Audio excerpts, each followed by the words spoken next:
is Ashley Eckstein, Ahsoka Tano from Star Wars The Clone Wars and Star Wars Rebels, and you're listening to Coffee with Kenobi with Dan Z. You're not mad? Over the years, I've made my share of difficult choices.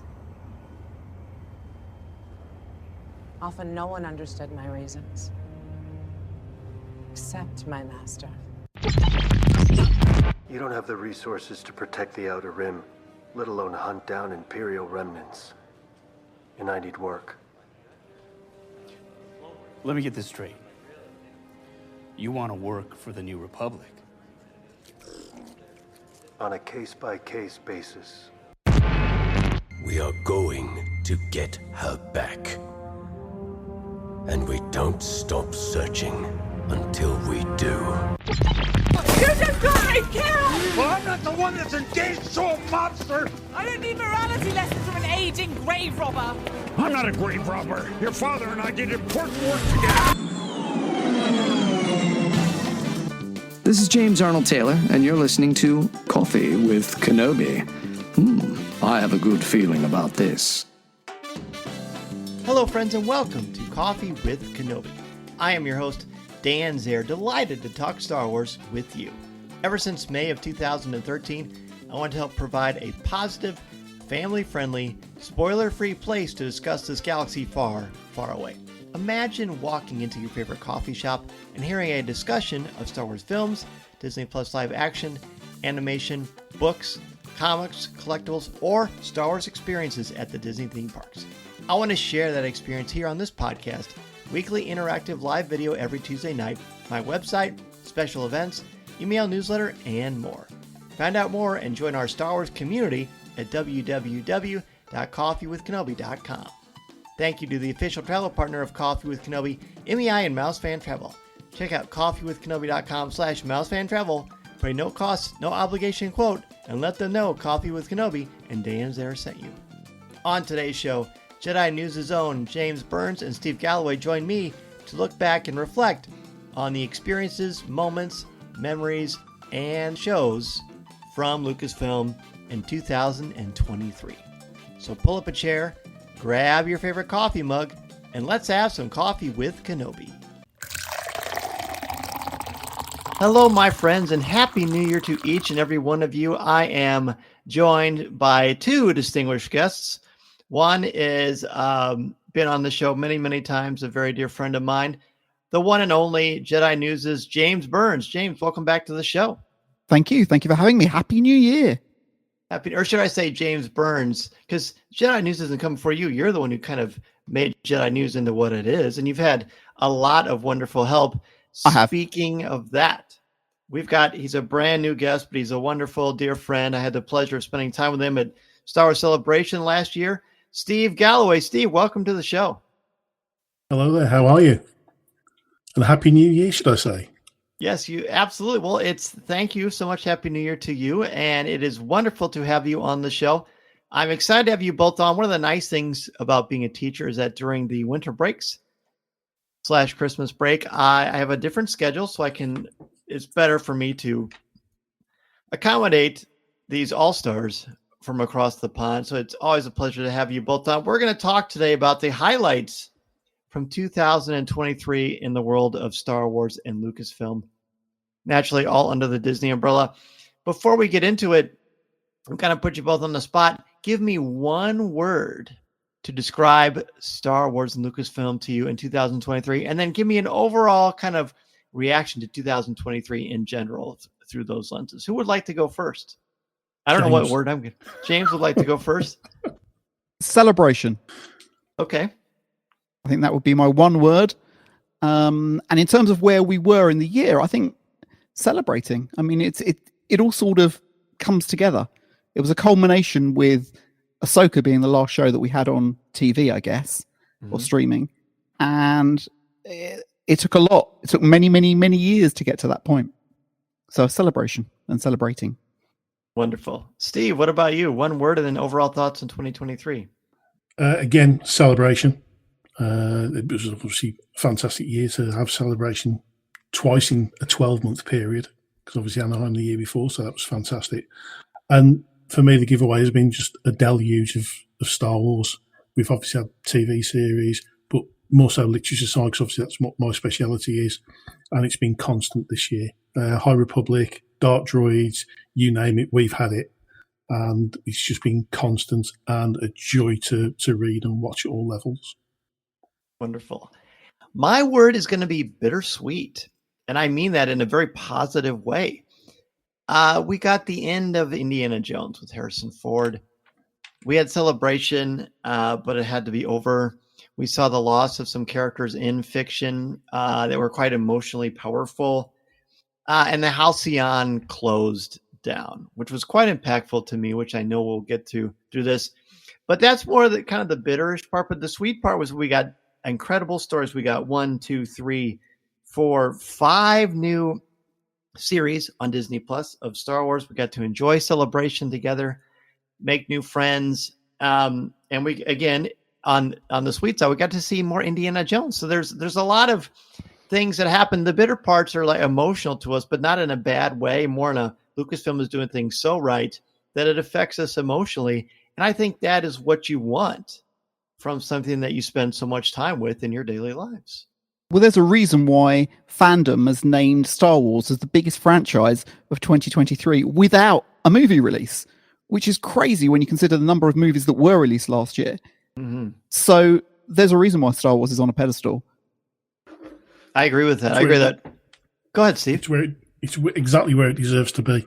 Ahsoka, and that has capped off so many things. And the promotion of Dave Filoni, which we're probably going to get onto, has, I think, capped it all for a lot of Star Wars fans, because he is now the heir to the Lucasfilm, not the heir to the Empire. Let's start with Disney Plus. Okay. If I missed anything, let me know. We've got Bad Batch Season 2. We've got Mando Season 3. We've got Ahsoka. We've got Young Jedi Adventures, and we've got Star Wars Visions Season 2. And Willow. You can't list. Was that in this 2023? It was. The last 2 episodes of the season were in January 2023. Oh, okay. So we'll put an asterisk by that one, and then Willow as well. Okay, very, very good, because that is Lucasfilm related. And I guess probably did happen in 2023. So fair enough. So let's talk about this. We'll just go through each one sort of individually. To me, Bad Batch Season 2 was, I'll just say it now, my favorite series on Disney Plus this year. I thought it was magnificent. I thought the narrative never skipped a beat. There was no such thing as a filler episode, which I've always found to be a lazy piece of discourse. Anyway, it had impactful moments. It tied in other aspects of Star Wars together. The animation was gorgeous. The revelations.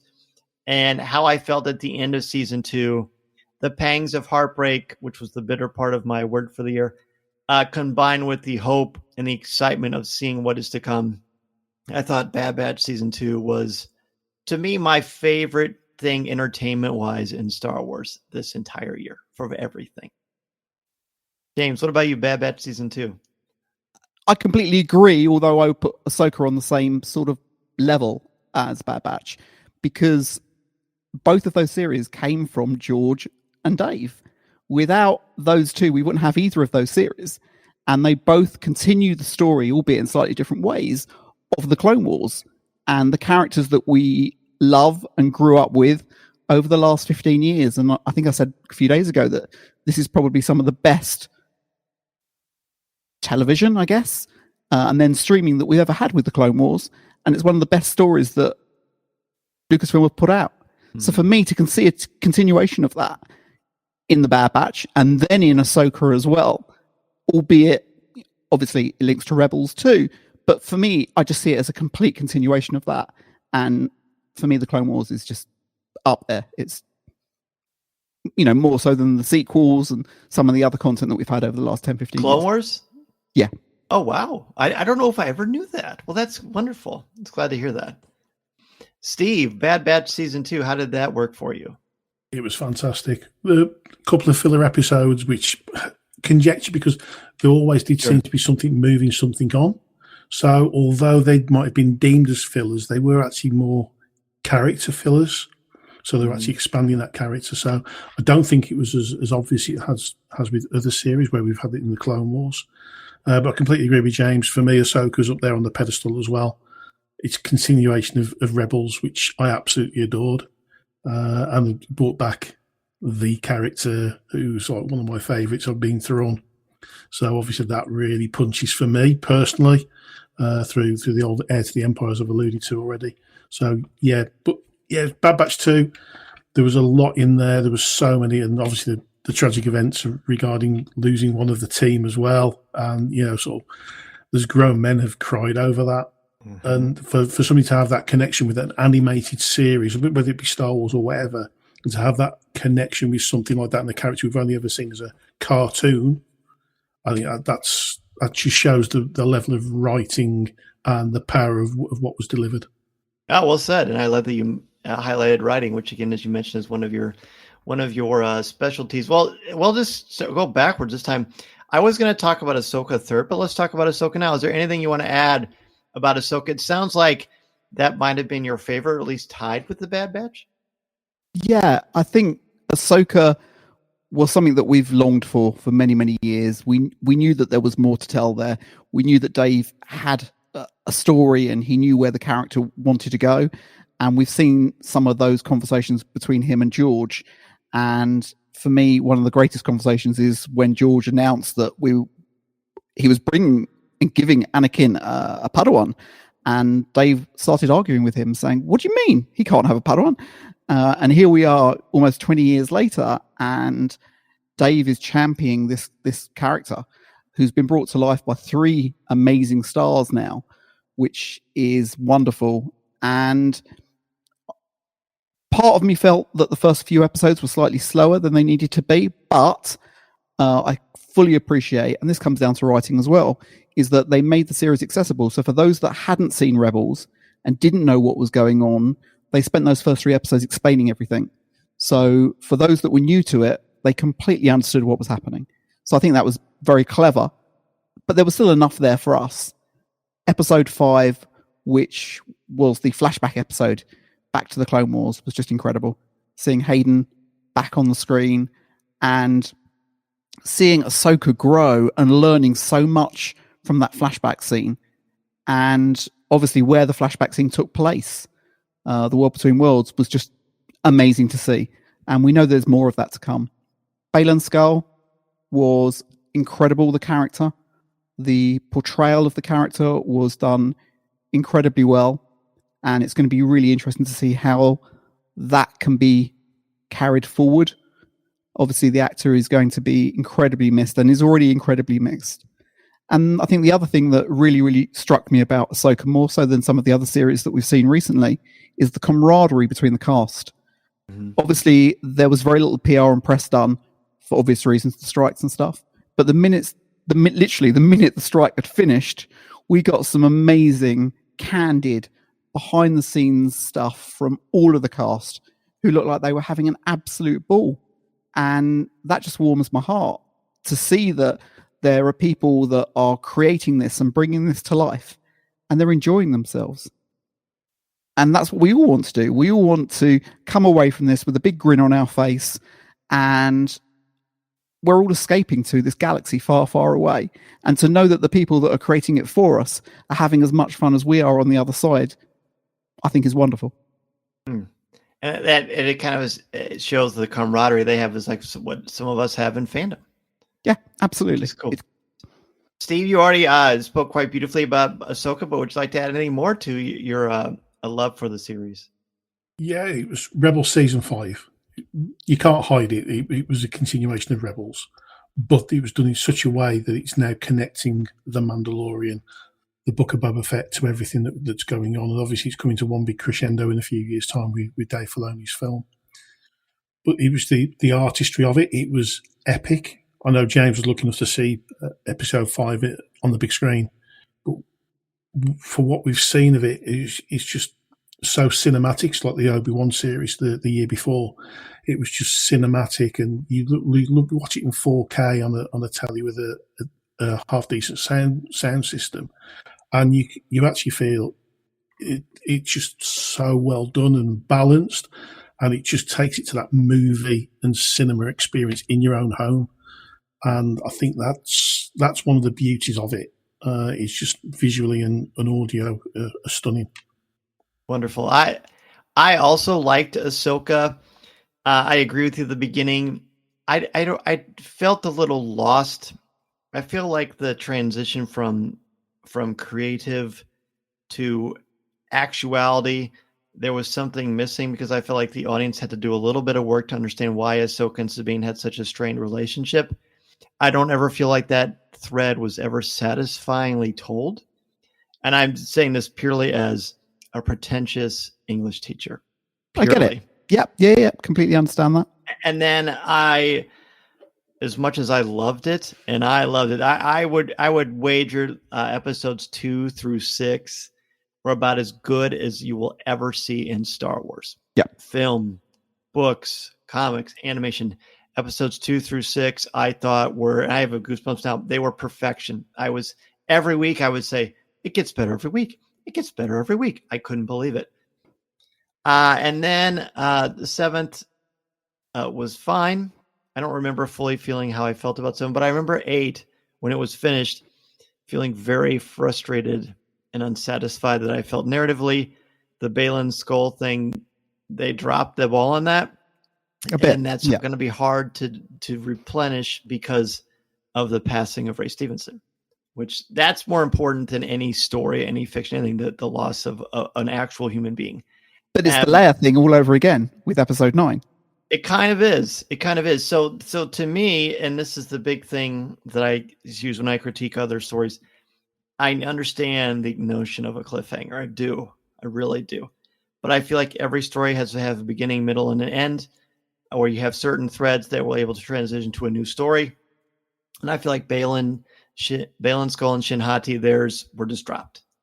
And we were led to invest so much in them before, and then that went away, and that bothered me. I still, again, I'm not convinced that Ahsoka learned anything in this series, because she's already pretty well fully fleshed out. I mean, yes, I know that she learned I don't have to be like Anakin. I don't have to fall to the dark side. I don't have to be just a fighter. I know that. I just don't think we saw enough of Ahsoka's history to reveal that she had those weaknesses or flaws. And maybe I'm just super rusty on Clone Wars and I don't recall those episodes. But I feel like, again, those narrative threads where I had to do too much work to put pieces in that were never in Ahsoka's story to begin with. And I'm certainly led to believe that they are important. Again, not a negative, just for me, again, purely from that analytical perspective, I felt like there's more meat on the bone and I didn't get it. But I'm not ready to say it wasn't good. As I said, I thought most of it was perfection, actual perfection. Just the ending left me flat, which is why I very clearly have a line between Bad Batch season 2 and Ahsoka for me. That being said, and again, I think the importance of being a critic, and you both know this very, very well, better than I know it. If you like everything, then you're not really a critic. You're just a big fan. That's not bad. But if you're going to be critical or critique, that doesn't mean you're being negative. It means that your yes, when you say no, your yes has more weight. That's how I sort of rationalize it, because I feel sort of bad for feeling that way, but it's honest. And I'm always going to be honest with people about my opinions on these kind of things. That's absolutely fine. But I feel that what frustrates me more about what the live action serials that we've had so far is that they're very thematic, in that Disney are probably saying, well, you've got the money to do 8 episodes. And what I feel they should be saying, the storyteller should be saying, well, we can't do that justice in 8 episodes. We need 11 or 9. And this is what we need to be able to do it. And I'm sure if they had those conversations in a rational way, I'm sure the powers that be would allow that, because I feel that there was some things missing from Ahsoka. Absolutely. There was an awful lot of storytelling going on, and some of it we were left hanging. Absolutely. And I'm sure there is, books, comics, other things that will come from the Mandoverse at some point that will fill in some of the gaps. But nevertheless, I would rather have seen those on screen.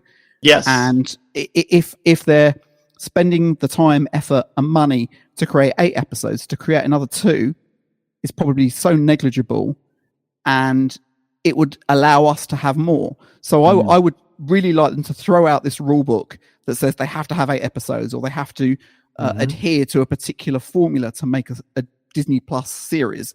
And it isn't just Star Wars. This is affecting Marvel and all the other genres that Disney Plus have got.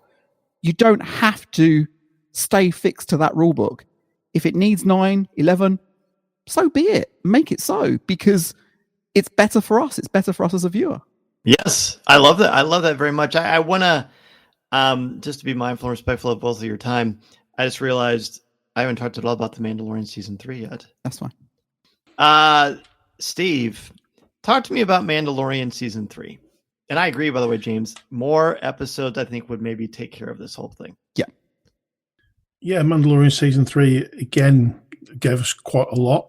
There was a blatant filler episode, shall we say, that didn't go down with a lot of fandom. 2 characters that didn't go down well, I've got to admit, and some of the storyline for that episode, as I know James will probably go over, is the droid bar in that episode and what that gave, and the brilliant cameo from Christopher Lloyd. So there were 2 huge positives from that episode. But in general, the going into Mandalore and seeing the background of it, one of my favourite characters is Boba Fett.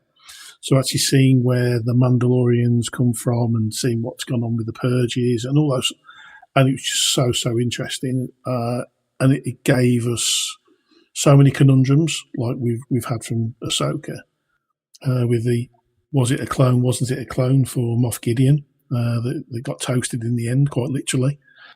So there's just so much going on, and it's left it as a bit of a, has Din Djarin retired with little Grogu Djarin, or is it going to go again? We know it's going to go again, but it's just all those little questions that it didn't answer at the end as well.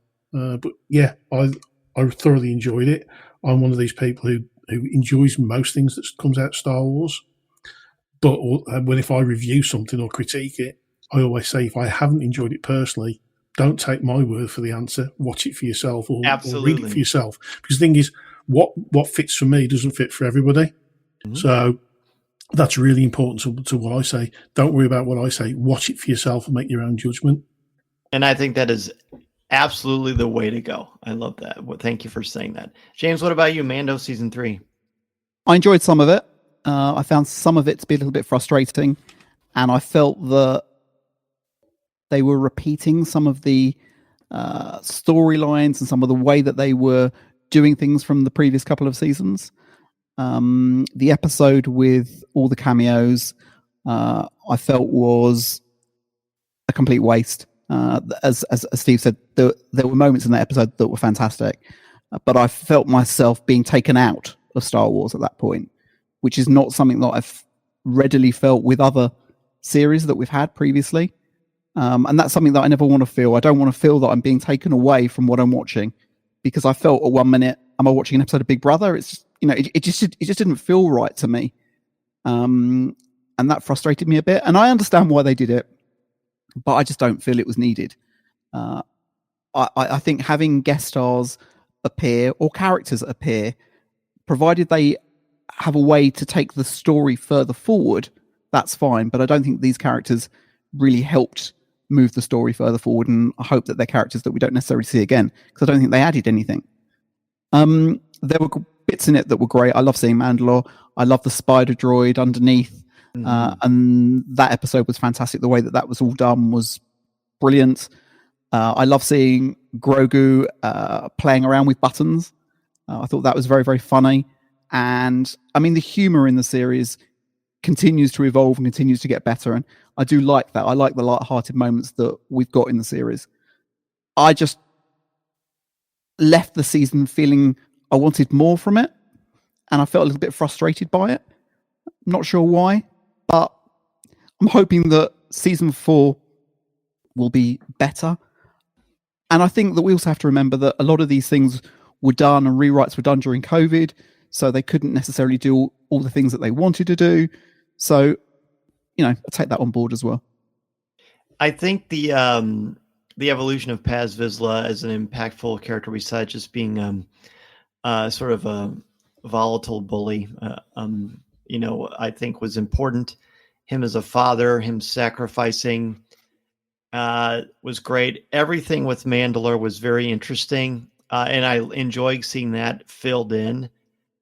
I really like that.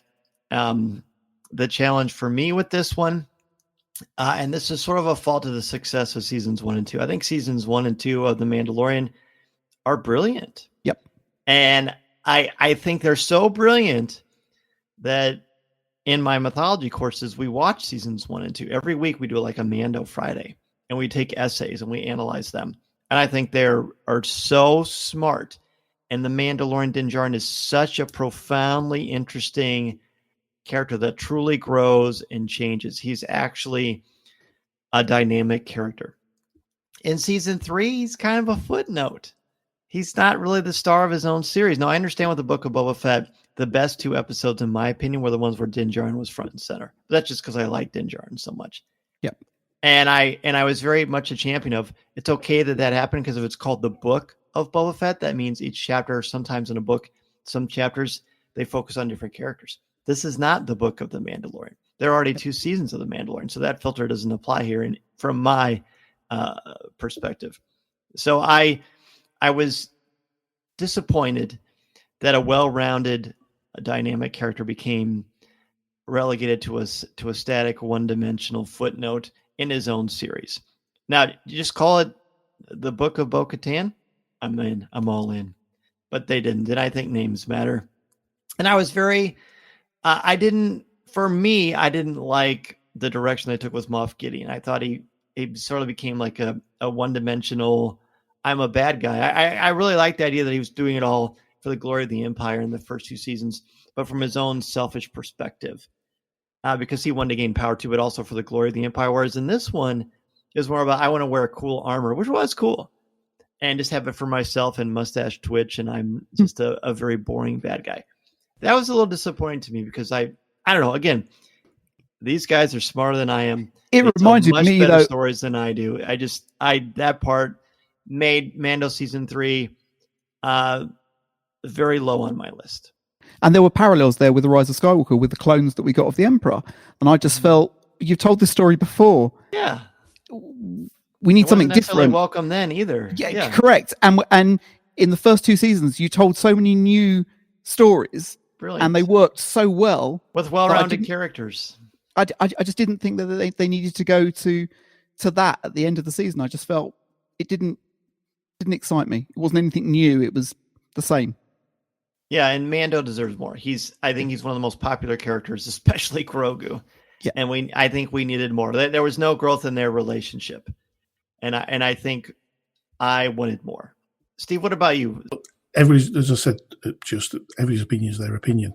You've got to make your own opinion to judge it for yourself. But yeah, I completely agree. There were things that weren't right about it. There are things that would I have changed?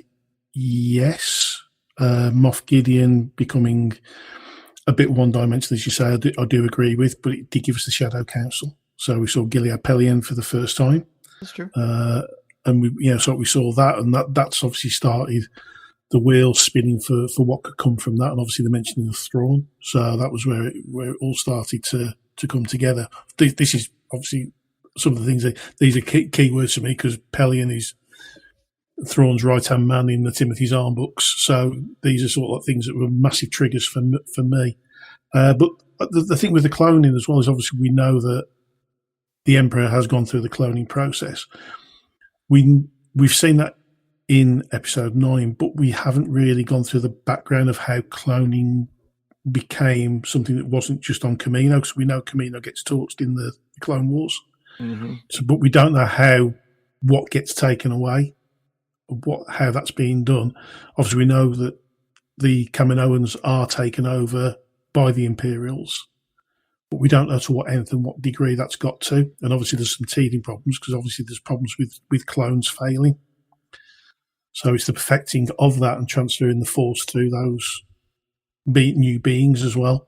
Mm-hmm. So for me, there's a slightly different take on the cloning side. Probably that becomes from, again, the Timothy Zahn novels because of the Sparty cylinders and all those sort of things. These are all canon novels. Non-canon novels now. Yeah. And all legends.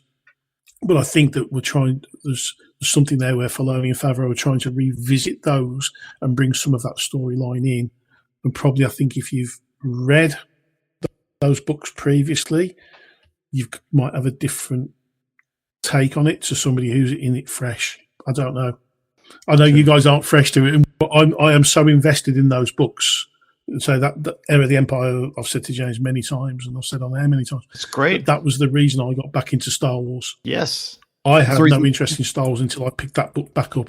And that is a Star Wars story for many, many people.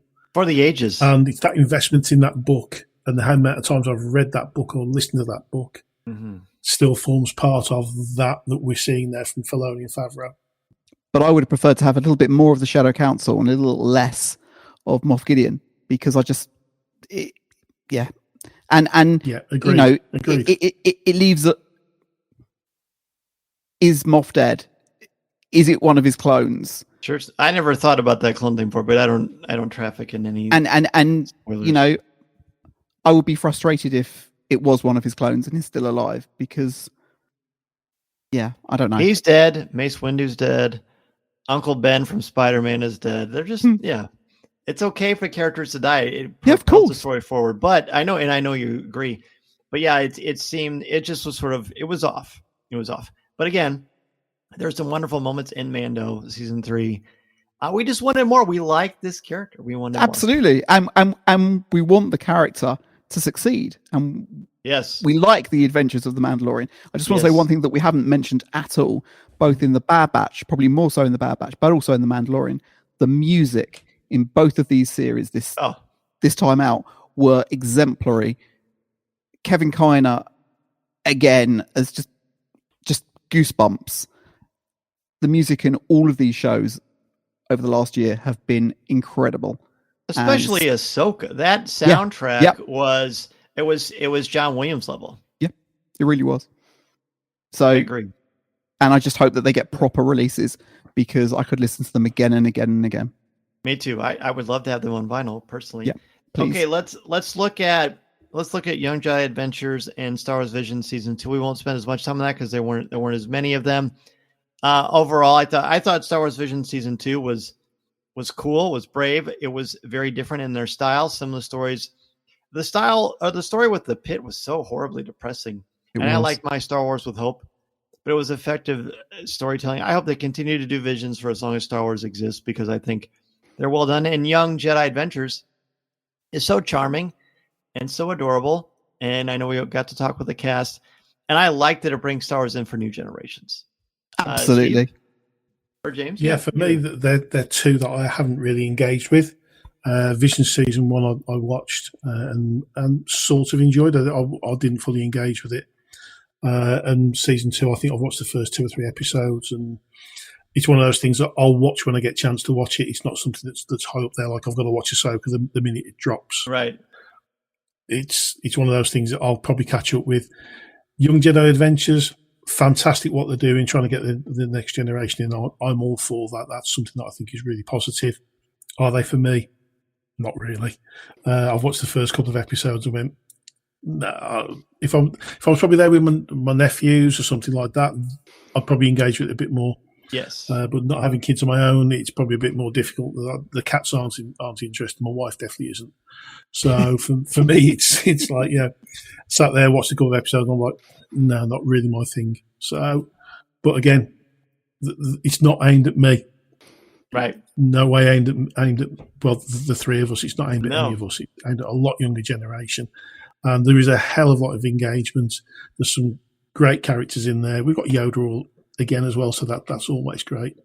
So I think it's a great thing, but not been for me. James? I've really, really enjoyed Young Jedi Adventures. I think it's a fun frolic into a galaxy far, far away with some great characters and some great lessons for younglings to take on board and to learn from. And I found them really fun, to be honest with you. I think my only issue with them is that there's been so many. It's like continuous, which I guess is not a bad thing. But I've really liked it. I've liked the way that they brought Yoda in, and I just think it's fun storytelling for preschoolers. And I think it's been well received. I think the cast have been fab with what they've been able to achieve. Mm-hmm. And I like it for what it is. Obviously, it's not necessarily moving our Star Wars stories further forward, but it is a lot of fun. And it's not something that I sit there religiously watching every time an episode drops. But when I've got a spare hour or two, I'll catch up on what's come out. And I've been engaged by it. I've really enjoyed it, to be honest. It's super cute. And like you said, Steve, with little kids, it's just a home run. Like Mason was older when they came out, but I'm sure if I showed it to him when he was little, I know he would have eaten it up. All right, let's transition from what we see on screen. And let's talk about Star Wars Celebration Europe. It's hard to remember sometimes that it was last year. It's in my mind. I feel like so much has happened, just personally, professionally, in fandom since then. But Star Wars Celebration Europe to me was fantastic. It was the first celebration I'd been to in Europe before. I've been fortunate to go to London several times. Every time I've ever been to London, I've actually hung out with James. Now that I think about it, you have, as it should be. Agreed. It should be. But I got to spend more time with Steve than I ever have, which was absolutely delightful. Mm-hmm. And I thought Star Wars Celebration Europe was terrific. It was wonderful. The venue at sometimes was a little more crowded, congested, but that's a convention. What do you expect? The reveals were terrific, especially hearing about the new films. The only thing that was a bit of a fizzle for me is I thought the Return of the Jedi 40th anniversary, just overall, not just a celebration, kind of went off with a whimper. I mean, I don't really know what else you can do with movies 40 years old, but maybe a little different merchandise would have been cool, or maybe to have it in it was in big screens. That was a blast. That was an absolute blast. But Star Wars Celebration was very, very, very cool. The only thing I regretted about it was that I wasn't able to see more of my friends from the States, but I did get to meet Father Jimmy Morgan, spend some time with him, spend time with a lot of other people. Lots of laughs, lots of fun, lots of celebrating Star Wars. And I know this is going to mean even more to the two of you because both of you were instrumental in helping to bring Star Wars Celebration Europe to action from a fan perspective. Star Wars Celebration for me has always been a highlight on my calendar. This is the third time it's been to the UK and the second time that I've been sort of heavily involved with it with Lucasfilm and Disney. Working hand in hand with the UK Garrison, the 501st Legion, is incredible, and it's a lot of work though. I spent 12 months working on the booth and on the bash and everything that goes along with it. So when it gets to the actual event, I was exhausted, but in a positive way. And obviously for 4 or 5 days, you're just working on adrenaline and there's just so much going on. And as a news site, we're trying to cover everything that's happening as well as sort of working the show. That makes sense. And for me, I was actually working because I was working with Lego, which I thoroughly enjoyed. So it was amazing on so many different levels. As you said, the reveals were fantastic. For me, the best part, though, is hanging out with everyone, hanging out with you, and being able to catch up with folk that you only get to see at Star Wars Celebration shows. And that's incredible that we've got this amazing fandom that comes together once a year, once every 2 years to celebrate this incredible, incredible franchise. I think is amazing, and long may it continue. So, I mean, there were so many things. My daughter has been a fan of Ashley Eckstein for years and years and years, and whenever we've been where Ashley has, she's been busy and hasn't been around. And it's bizarre, but it took her to come to London for the very first time to get my daughter and Ashley in a room together to say hello to each other and actually meet each other. Ashley's done videos for me and other bits and pieces over the years, but they actually got to hug each other. So for me, that was a highlight. And getting her to do that, seeing my daughter just elated by that was amazing. And that was the one thing that she asked me to do for her during the whole of Celebration. She wanted to meet Ashley. So from a father being able to achieve that was brilliant. But just so many amazing things at the show. Really, really was. You can't, if you're listening, you can't see, but the three of us are just smiling away Steve and I are smiling away as James is sharing this. And there's also been a lot of head nodding throughout the entire recording, too. A lot of head nodding. Steve, what about Star Wars Celebration Europe for you? I loved absolutely every second. The ride, in fact, me and James have spoke about quite a few times. 21 hours sleeping 5 days was my rider for that for those 4 or 5 days, and I do not regret a single moment of that. I was absolutely shattered, and that is very, very clean compared to how I actually was feeling at the time. You just run adrenaline. James had done so much work with Gary Hales from the UKG, and there's so many names that I should be mentioning here that we'd be ending the show next year in 2025 if I read everybody's name out who I could think of. But what the bash was amazing, raised some absolutely crazy money in the end. It just achieved so much, but again, it was seeing the the Mandalorian episode with yourself, Dan, and Clayton. Mm-hmm, so we had that fun evening on the first night, yes. And then it was just all the other things that you got a chance to do. I had a catch up with a few beers with Clayton on the Sunday with Dave Whiteley, and it was just having those half an hour or an hour in somebody's company who you've got a relationship, you've met online, we've done podcasts with, but you never actually sit down and grab a beer together because Celebration is usually that crazy.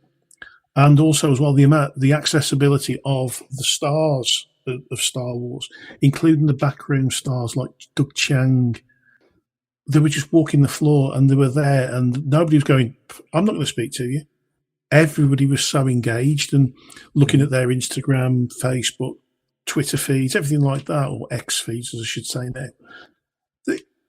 Everything was just so positive. They were just like so keyed up and excited by those interactions with fans. And I don't think there's any other convention on the circuit that will engage direct people from the movie industry and from those areas directly with their fans and just come together like that. I don't think any other fandom or franchise can do that. And that's one of the beautiful takeaways from Celebration. It is Star Wars for Star Wars fans. Very well said. Yeah, I knew Celebration would be a special memory. And of course, we've got one coming up in, a year and a half. So, wow. A lot to be excited and look forward to. Let's talk about Indiana Jones. He hasn't come up yet. This was the final run for Harrison Ford as Indiana Jones. The movie underperformed at the box office, unfortunately, but I don't think that's a measure of the quality or the passion that went into this film. No. Seeing, to me, and maybe it's too simplistic, but seeing Harrison Ford as Indiana Jones throughout his life is so invigorating to me, just as a person and knowing, if I can even look half as good as Harrison Ford when he gets older.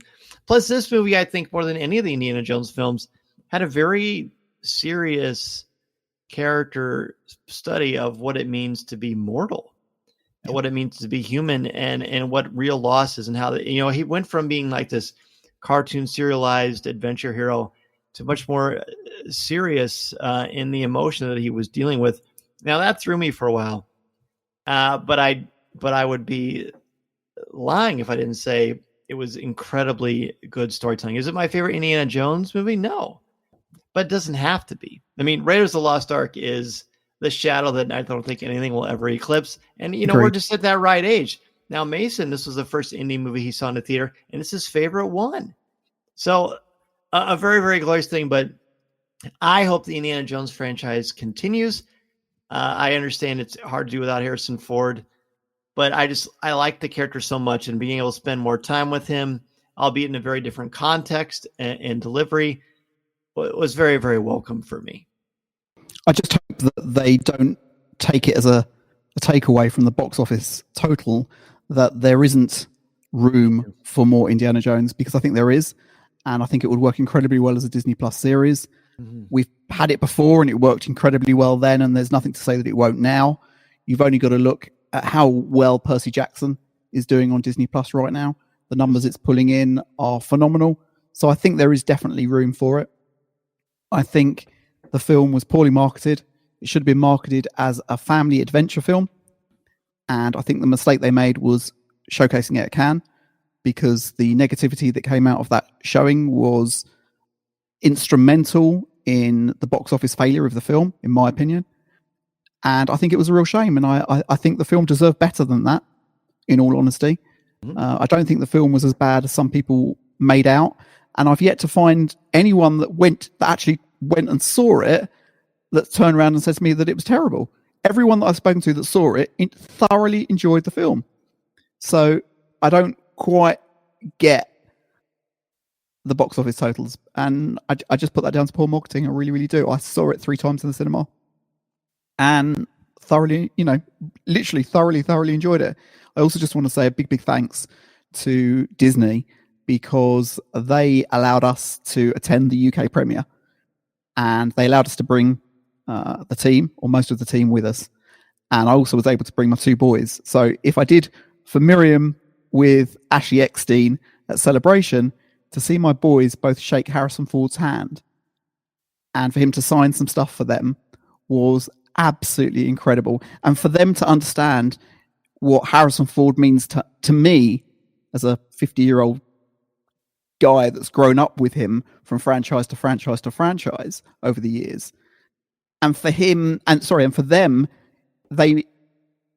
Harrison Ford means the same to them, to their generation.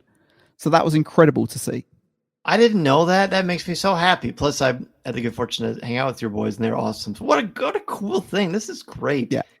Steve, how did you like Indiana Jones and the Dial of Destiny? What were your experiences like with that film? Well, my first experience was with James. I went to James +1 for the premiere. So to meet Harrison Ford is just absolutely everything. A modern icon of cinema. Not just for me. He's Indiana Jones. He's Han Solo. He's Ali Fox from Mosquito Coast. He's Rick Deckard in Blade Runner. Some iconic films that I just absolutely adore. So I've been a big follower of his career. So that's my main takeaway from it, and something that I will go to my grave. It's just an epic day. But the film, went to see it twice at the cinema, loved it. Took my dad for Father's Day in the UK. We have Father's Day in the UK in the end of June, and I bought my dad tickets as his surprise for Father's Day, and we had a lads' night out where we went for a couple of beers beforehand, and then hung out in the cinema in the big sofas and watched the film together. And my dad, who's now 76 years of age, came out, and he got the biggest, cheesiest grin on his face when he came out of the cinema, saying how much he enjoyed that film. He said it was a pure family adventure film. Mm-hmm. And that's exactly what James has said. So that's exactly as it was. On the flip side of that, I actually watched it again on the small screen for the first time on Christmas Eve, actually New Year's Eve, because me and my wife weren't going out. And I didn't actually enjoy it as much. The actual experience within the cinema makes indie. The special effects, the rip-roaring chases and all those sort of things. Although, don't get me wrong, I really enjoyed it still. I sat there with an inane grin on my face for 2.5 hours because I just love indie. But that experience in the cinema, if people had missed that, or people didn't go and see it in that format, I think they missed out on a hell of a lot. I thought he did absolutely amazing stuff with his character. The grief side, obviously, about losing Mutt. I know a lot of people say they don't care about Mutt, but the circumstances that were playing out in that is very parallel to where Han and Leia sort of like where they've sort of fallen out over a child sort of thing, over something that's happened significant in their life towards their children. And I just think that was a very clever parallel, but I think we saw a different side to Harrison Ford's version of Indiana Jones. And I'd love to see more. I'd love to see him go again. We know that's not going to happen, but I'm going to throw a different version of Indy for you. I'd like to see it as an animated series rather than try and recast Harrison. Be great. I think with the technology that we have for the Bad Batch, with how good cinematic that can be at times, and with the beautiful scores of Kevin Kiner et al., there's quite a few out there who else could step in. I think we could have an absolute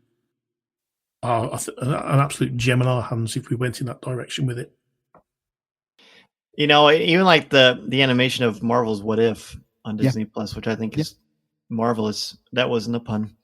Our that would be a great avenue. I like that, Steve. Well, gosh, we're running out of time. I just want to throw a couple of things. This last one, this is my honorable mention list, but this isn't an honorable mention. I mentioned at the top of the show, but the closing of the Halcyon was really impactful to me. James and I got to experience it for the first time on that media trip years ago. I took several listeners, 30 plus listeners on it. It was only 23 months ago. Yeah, that's true. I got to celebrate. Isn't that amazing? Yeah, mad. I got to celebrate Mason's 10th birthday on there with him. I got to spend time with wonderful people that become like family, that transcend Star Wars fandom. It's a marvelous thing, a marvelous experience. I think nobody does experiences like Disney, and I hope that we get to see it come back in some way, shape, or form, because I thought it was absolutely wonderful, and that will always be something that will tie into my bittersweet thing as well. We didn't mention. I was just going to say that again, the marketing. Mm-hmm. It was let down by the marketing. If they'd marketed it correctly, I appreciate the cost was exorbitant for a lot of people, and that put it out of reach for many. But I think if it had been marketed not as a Star Wars hotel, which is what a lot of people called it in the early days, maybe things have been different. But again, I've not met anybody that did it that everyone loves it. That came away and said it was terrible. Agreed. Yeah. Agreed. Yeah. Everyone absolutely loved it. It was a big year in Star Wars with the end of Phase 2 and the beginning of Phase 3 of the High Republic. The Star Wars Dark Droids series was, I thought, awesome in comics, and I don't always fall for that kind of stuff, but I loved it. That's pretty much it. That's pretty much the year. I thought I would give the entire year a nice grade, an A-. If we have a Star Wars film in cinemas, A+. So we'll see, but I've really enjoyed the year. Lucasfilm has offered us a lot of wonderful things, and in 2024 looks to be just as good, if not better. Looking forward to that. James and Steve, any last-minute thoughts or things we didn't bring up that you want to mention on the show? Wow, I mean, there was so much that went on. I think we have to mention some of the people that we lost in the year. Shauna Trippick, the fashion designer who has done so much for Star Wars over the years. That was very, very sad. We lost Marcus Deering, who was taken from us, which was tragic on many, many levels. And I just want to say that if anybody ever needs anything, just please reach out. Please, please, please reach out. Everybody in Star Wars fandom is a huge family, and we're all here for each other. So please, please bear that in mind. Yeah, we loved Marcus. We did. Yeah. Absolutely. We lost Stu Levy from Rancho Obi-Wan, who was taken from us in 3 weeks, far too young as well.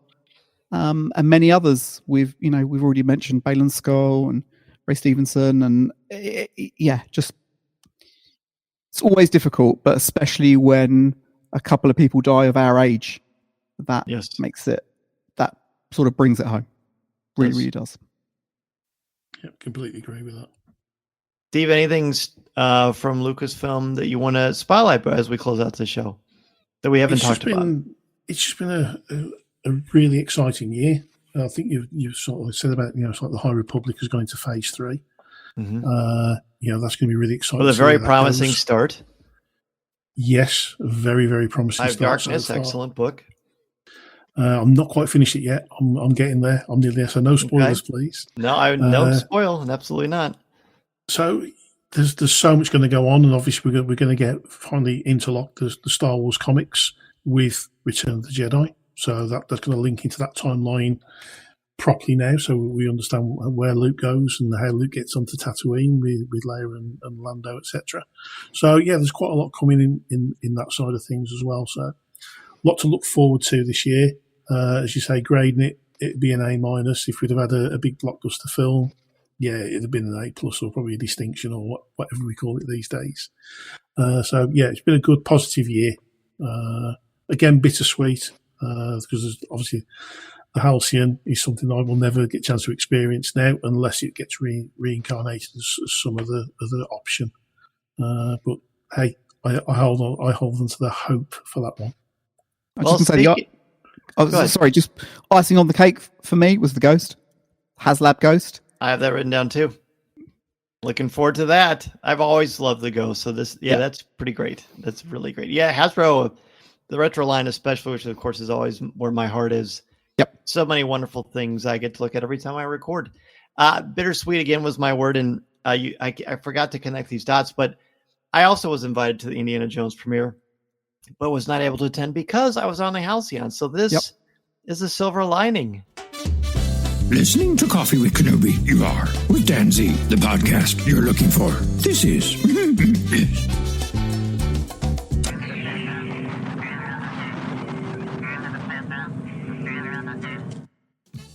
I want to thank both of you so very much for joining me to recap 2023. James and Steve, always a pleasure to chat with you. James, please let everybody know where they can find you and what is going on with Jedi News. So Jedi News, all the Star Wars news, 24/7, 365 days of the year. Please come check us out at JediNews.com on socials. Just search for Jedi News Network. And I say it every time, but it is not hyperbole. It is not an exaggeration. Jedi News is my place to go for Star Wars news. More than StarWars.com. It is. It just is. Facts. Yeah. And Steve, where can people find you? Talk about your coverage on Jedi News and where people can reach out to you. Yes, I'm literature editor for Jedi News. I'm privileged to work with James daily on that. So basically, we just look after all the Jedi, all the reviews and everything that's coming out. So I've got two wonderful team members who work with us, Mark Alders and Kat Rishioka. Can't not give them a mention because they are the backbone of what we do. They're absolutely brilliant members to the team. So we do quite a lot there. Reviews, so we do some crazy stunts sometimes and what have you, by just going, we'll try that as a run and we go for it. So we try and have a lot of fun there. So get in touch, please do. Steve at JediNews.com anytime. And again, thank you. And it's been an absolute privilege to be involved. Oh gosh, the privilege is all mine. Thank you so much to Steve and James for joining me on today's episode. Please go to coffeewithkenobi.com for Star Wars news, announcements, reviews, videos, and so much more. The official travel partner of Coffee with Kenobi is MEI and Mousefan Travel. Please go to coffeewithkenobi.com/mousefantravel for a no-cost, no-obligation quote. And if you've seen the promotions, there's an amazing thing that Disney is offering now. If you are a Disney Plus subscriber, you get a free Disney dining plan for a 4-night stay. Go to coffeewithkenobi.com/Disney dining plan to find out more about that exciting promotion. Coffee with Kenobi CWK Live is Tuesday nights at 7 o'clock p.m. Central Standard Time at coffeewithkenobi.com/live. You can go to our Facebook group, which is the CWK Cafe, at coffeewithkenobi.com/community for Star Wars thoughts, comments, reviews, and opinions in a family-friendly, spoiler and drama-free place.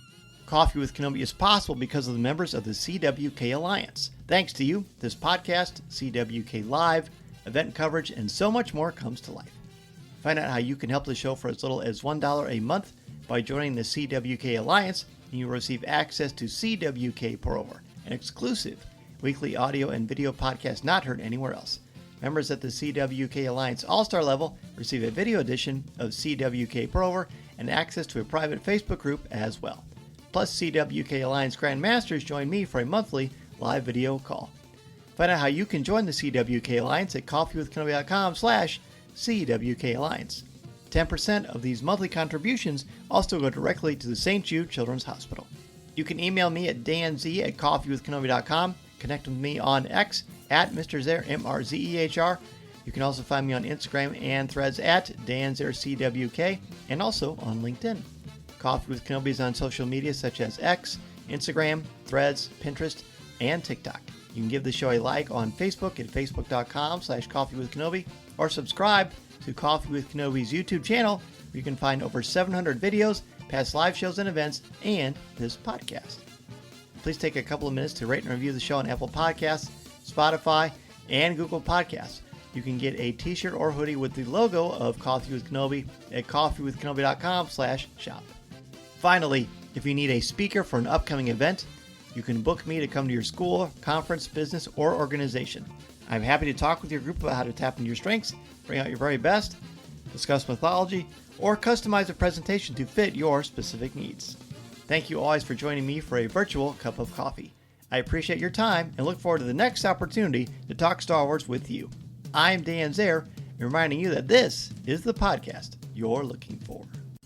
This podcast is not endorsed by the Walt Disney Company or Lucasfilm Limited. It is intended for entertainment and informational purposes only. The official Star Wars website can be found at www.starwars.com. Star Wars, all names, sounds, and any other Star Wars related items are registered trademarks and/or copyrights of Disney and their respective trademark and copyright holders. All original content of this podcast is the intellectual property of Coffee with Kenobi unless otherwise indicated. This is the podcast you're looking for.